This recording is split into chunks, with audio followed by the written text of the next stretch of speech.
Ahoy! Welcome aboard another episode of Salvaged Treasure Displays. I just realized that's literally STD. Probably gonna need to rethink that one. Anyway, today's treasure be the Hyper Plus One Godzilla 1954 figure. As usual, the history and opinions will be held until after the showcase.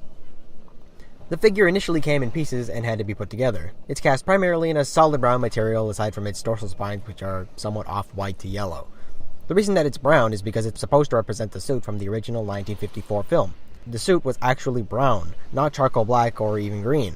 Now you may be wondering as to why I would show what appears to be a somewhat unremarkable figure on this prestigious and exclusive series. Well, it's because this ain't just a Godzilla figure. It ain't even just a Hyper Godzilla figure. It's a Hyper Plus One! Camera violently zooms in. Yo-ho-ho! This figure comes with the Oxygen Destroyer. The destroyer itself is pretty simple, just a transparent plastic tube encased by some gray plastic rods, but it manages to look pretty legit when displayed with Godzilla. The figure itself has no articulation and only stands roughly 4 inches tall. The Oxygen Destroyer is about an inch long and can fit snugly in Godzilla's hands if you have no dignity and ignore the scale. The origin of the figure. This rendition of Godzilla is the first that appeared in 1954's Godzilla.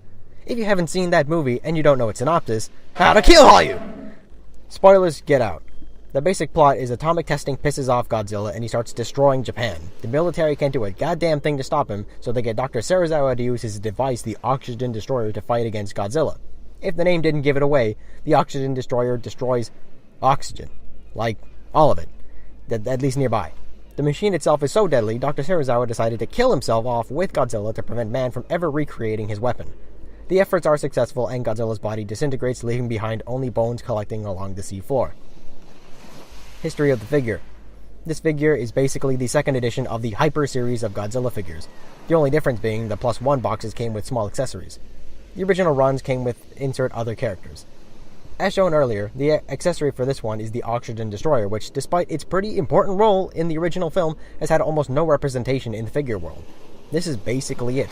There were a couple of released with X Plus figures, and I've seen a few life-sized ones going around, along with that one Serizawa statue. But realistically, this is the only actual way to get the Oxygen Destroyer to my knowledge. Now on to the seaworthiness test. He is looking slick on that ship. Raft. Well, you know, really on the Salvagiers budget, this is the best that we can afford.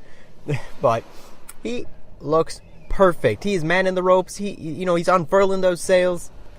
It's a beautiful sight, to be perfectly honest. Though, it's really no surprise, considering Godzilla is aquatic. So, honestly, he's seafaring all day anyway. Whether it's 60 million years ago, 1954, or 2016, he'll always be a pirate to me. So, on the seaworthiness scale, I'm gonna give it a good, shiver me timbers.